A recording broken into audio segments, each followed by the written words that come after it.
1 Kings chapter 10 in the Bible describes the visit of the Queen of Sheba to King Solomon in Jerusalem. She had heard of Solomon's great wisdom and wealth, so she came to test him with difficult questions. Impressed by his wisdom and the grandeur of his court, she praised both Solomon and his God. The chapter also highlights Solomon's immense wealth, including the gold, silver, and treasures he possessed. He received tribute from many nations, and his trading ventures were highly profitable.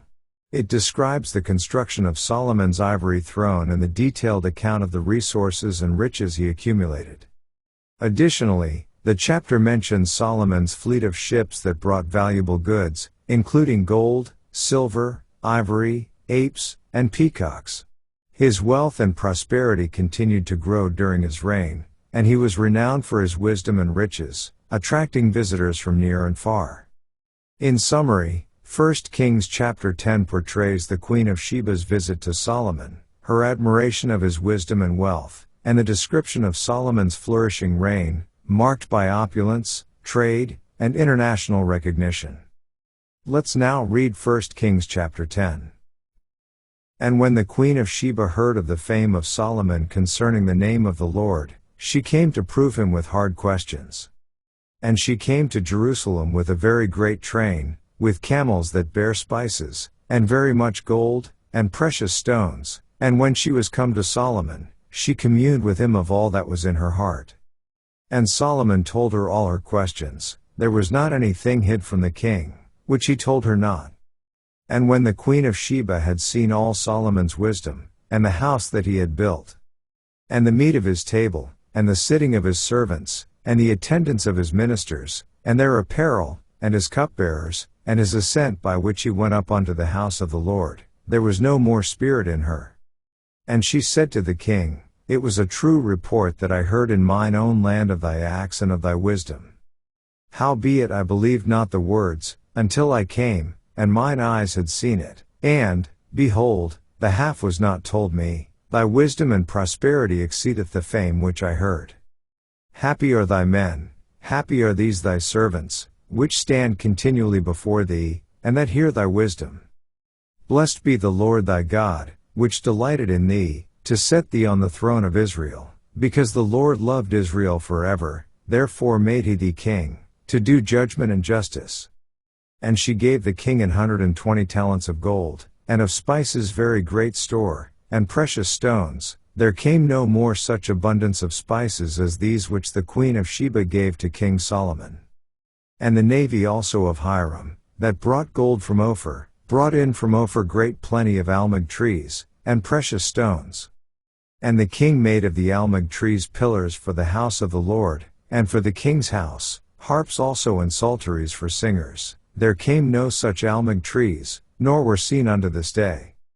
And King Solomon gave unto the Queen of Sheba all her desire, whatsoever she asked, beside that which Solomon gave her of his royal bounty. So she turned and went to her own country, she and her servants. Now the weight of gold that came to Solomon in 1 year was 666 talents of gold.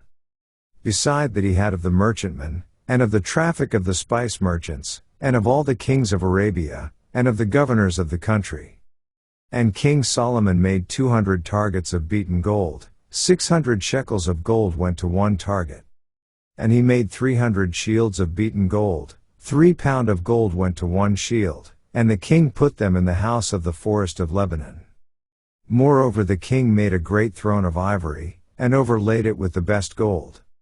The throne had 6 steps, and the top of the throne was round behind, and there were stays on either side on the place of the seat, and 2 lions stood beside the stays.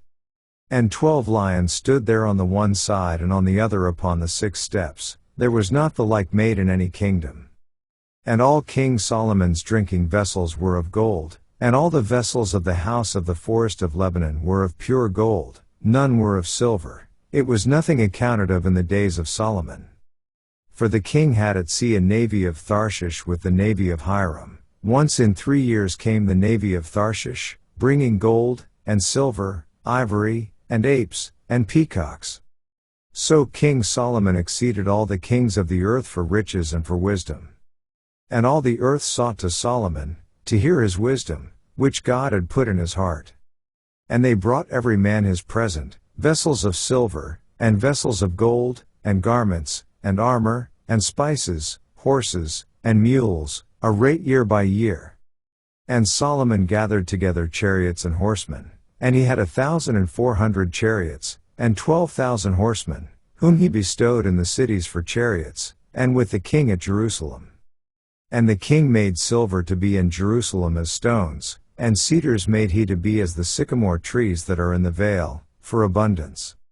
And Solomon had horses brought out of Egypt, and linen yarn. The king's merchants received the linen yarn at a price.